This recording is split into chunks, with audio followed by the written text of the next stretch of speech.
Lord Chaitanya's Sankirtan organization in the house of Srinivas Acharya. The Sankirtan moment was they were all chanting together Hare Krishna, Krishna Krishna, Hare Hare, Ram Ram, Ram Ram, Hare Hare, with both hands raised. And Chaitanya Mahaprabhu asked the devotees, "Hello, my dear friends, what do you want to eat?" So some of them said, "This was out of season." And still some of them asked, "We shall be very glad if you give us some mangoes." So Lord Chaitanya said that, "All right, you just bring one seed of mango." Tashiti putki. So in Bengal, there is seed of mango always available because the people in the village eat mango and throw it in the ground, and they say, "Come out as creeper."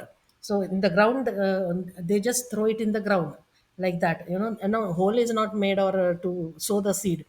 They just throw that eaten mango seed and on the ground, and it because of the environment, it suddenly catches, it becomes germinated, and the trees grow. So it is not very difficult. So he brought some creeper like that and sowed it, who Chaitanya Mahaprabhu, and once it became a tree, and there was sufficient quantity of mango fruits. So all the devotees were distributed, and that mango tree remained there, and they were taking every day mango. And so this is how he satisfied all those people who were the brahmanas. Now in from this we can understand that the nature provides everything so easily to us, and we should make use of it. When Chaitanya Mahaprabhu can make a mango tree out of that thrown seeds on the ground, and make distribute the mangoes to all the devotees there, then we should learn that he did not even waste a little bit of that.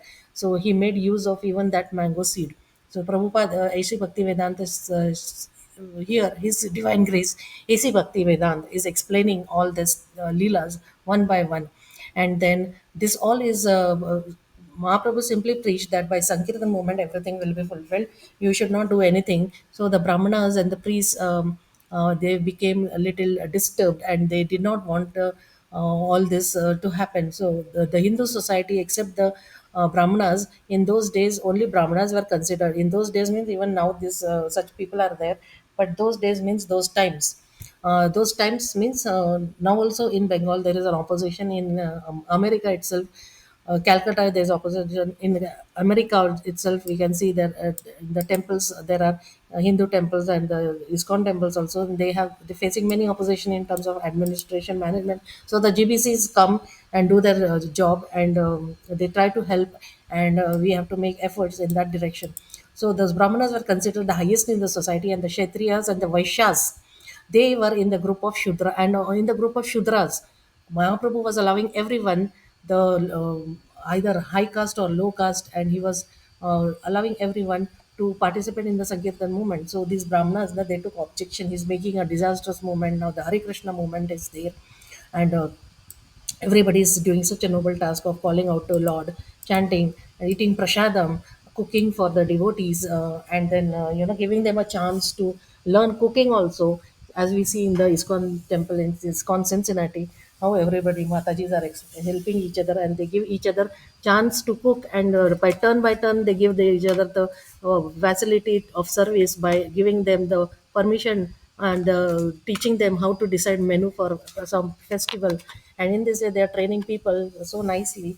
So we must understand that good activities are fostered by the Hare Krishna movement, and one must encourage and protect the devotees who are doing all such a noble task. And sometimes there are trifles, and there are some anger, and there is something between the devotees, then it is all due to envy and jealousy, and slowly by practicing devotion it will go.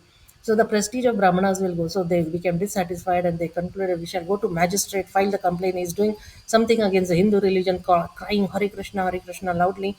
The Lord is sleeping. He will be disturbed. There will be disaster. Lord will be being angry." In this way, they filed the complaint. Now, then the constables, the police constables came. Like in the Mason police, we have the sheriff with his, patrolling. He's always with his car going around, and with his radar, and finding out is who and where.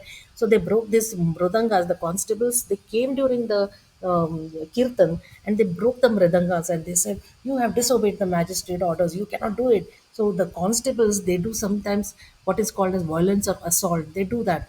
And these police constables, now we have here the 911, we dial, suddenly they will come. But the devotees are not of that nature because they know they will be screwed up. So this freedom was there in the Calcutta at that time. The constables went away, and Mahaprabhu was informed. He saw that the mradangas had broken and everyone thing is strewn away. So Chaitanya Mahaprabhu saw, all decided, all right, we shall now organize a civil disobedience movement. Now tomorrow we shall organize thousands and thousands of people with mradangas, and we shall approach the magistrate house. So what is that? Yeah, this is happening at the Srinivas house, and these were all the plays staged to make people understand the importance of devotion, chant and dance, and follow the regulative principles. And they were loudly chanting, meeting Lord. When the chanting was going on, the villain, the real villain, the Chant Kazi appeared. And what did he do with his stool passing his body? He was a very great scholar, and Chaitanya Mahaprabhu was also scholar. But scholar is just a stool passing body.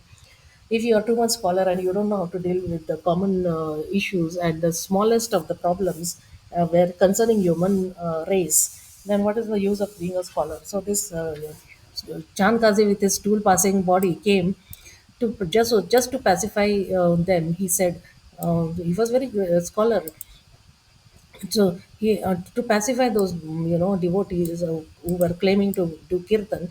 Now God knows if these are the states, but we cannot say always that this Changazi is opposing Chaitanya. We don't know if this Chaitanya side people are also at fault or not.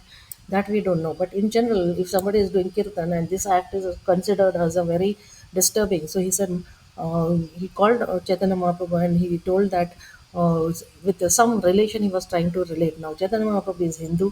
This Chand Kazi, the stool passing body, is a Mohammedan. Now he's addressing Chaitanya Mahaprabhu as your sister's son. So why are you angry upon the maternal uncle? So this sounds like a uh, what uh, what is this? This sound like the people who are always describing the Leelas. Now, one who is opposing the Sankirtan movement and troubling the devotees, he is an atheist. He must be in the category of atheist. So, this atheist is addressing Chaitanya Mahaprabhu as a, is relating to him as his, some son in some distant relation. So Mahaprabhu got the clue that he was made to prepare to compromise. So he mildly replied, "You are my uncle, so because you're my uncle, I came to your house. That how is that when the nephew comes, you do not receive him in an angry mood? You go upstairs."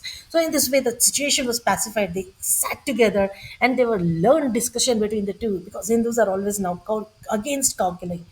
He was a Mohammedan. There was killing of the cow. So next thing we will, Krishna willing, we will see the next of the reading tomorrow. Thank you very much, dear devotees, for giving me a chance. Hare Krishna.